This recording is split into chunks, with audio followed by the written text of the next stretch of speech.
It's William here, the Bangkok Voice Coach, and today I'm going to look at Sinéad O'Connor singing Nothing Compares to You. This is live on stage in 1990, the same year that the single was released and was a smash hit, voted global #1 single by Billboard, and you can see why.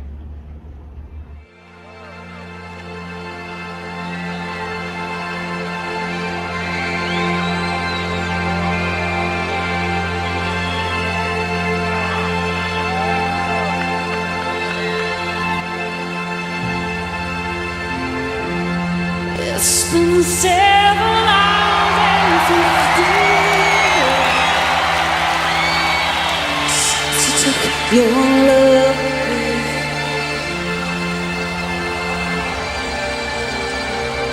I'm gone every night and sleep all day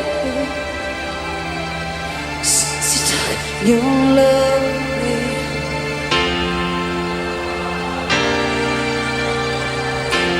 Since you've been gone, I can do whatever I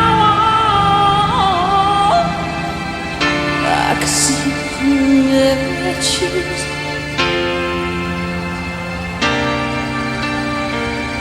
I can eat my dinner in a fancy restaurant, but nothing, I said nothing can take away this blue.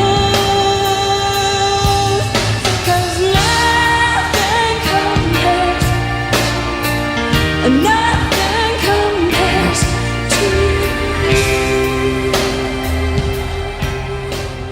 You probably know this song's written by Prince, and there is an old performance of him singing it, and it's really not very interesting.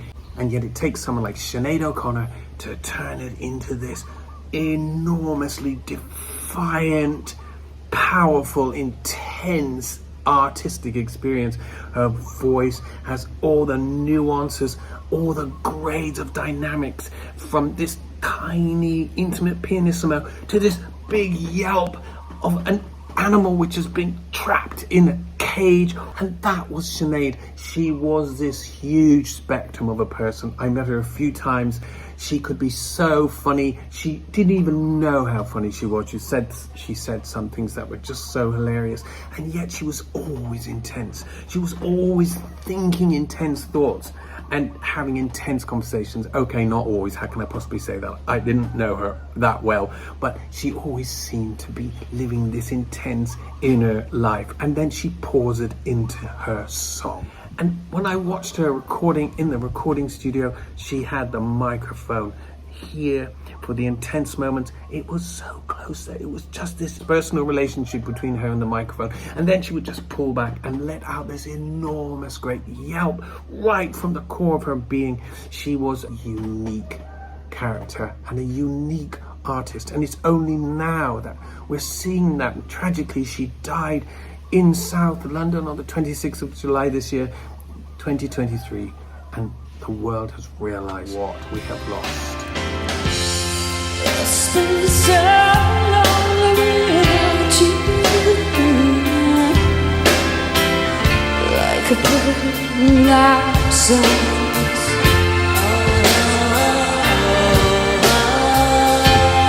Nothing can stop these lonely tears from falling. Tell me, baby, where did I go? See that stretch from tiny to huge in a matter of seconds. I could put my arm around every boy I see. There's the defiance in the lips. They remind me. She's acting it out. She's not acting that. She's living it. I went to the doctor and guess what he told me? Guess what he told me? He said, girl, you better try to have fun no matter what you do. But hear a fool, 'cause nothing compares. Nothing compares to She you. throws her arms up there for that top F because she's going to get it, even though it's a difficult note to sing live. This is in F major, and it lies slap in the middle of her chest voice.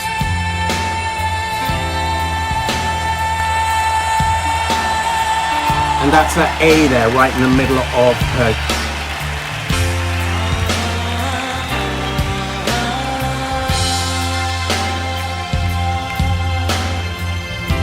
And she lets out that cry there as an animal. She's just so burning with intensity and living this song right in the moment.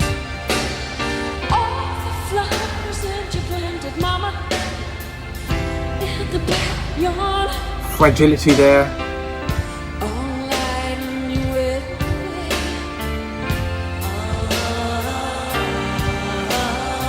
I know that living with you, baby, was sometimes hard,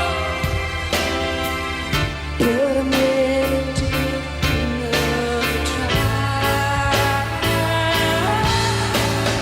Nothing compares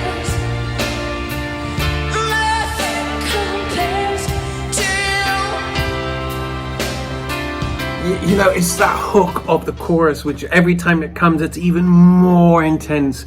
And you feel like she's living on the edge of something. And I think that Sinead always was living on the edge. And this gave her this fragility, but it was also a defiant fragility too. And it's so sad that she was always searching in her life for some kind of comfort. And she struggled with her upbringing, with her mother, with her relationship with people around her, and then she found this outlet in her singing.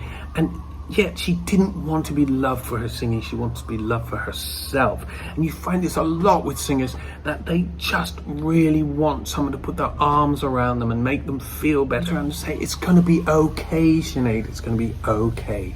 And the people of Ireland were so stunned when she died that it was only then that they realised what they had lost. And the outpouring in Bray, County Wicklow, at her funeral was really moving. And in fact, there were a lot of people crying because there was so much empathy with what she was struggling with.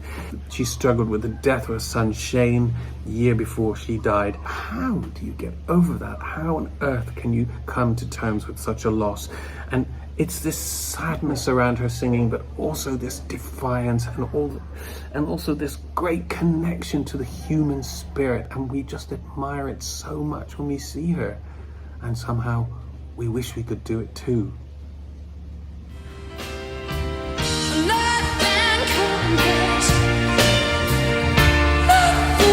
What's that last? Those last two words there. Just yelps. And then back again.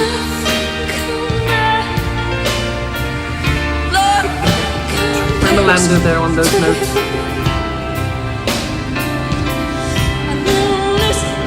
And the big eyes. Beautiful face.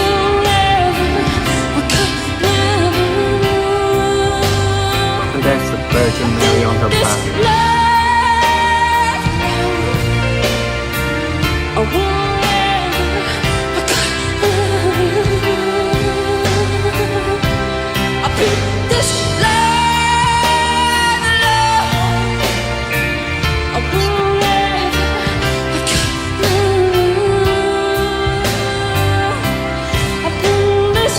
Tantric at this stage, you know, it's really someone who's just going around and around their thoughts and almost delirium.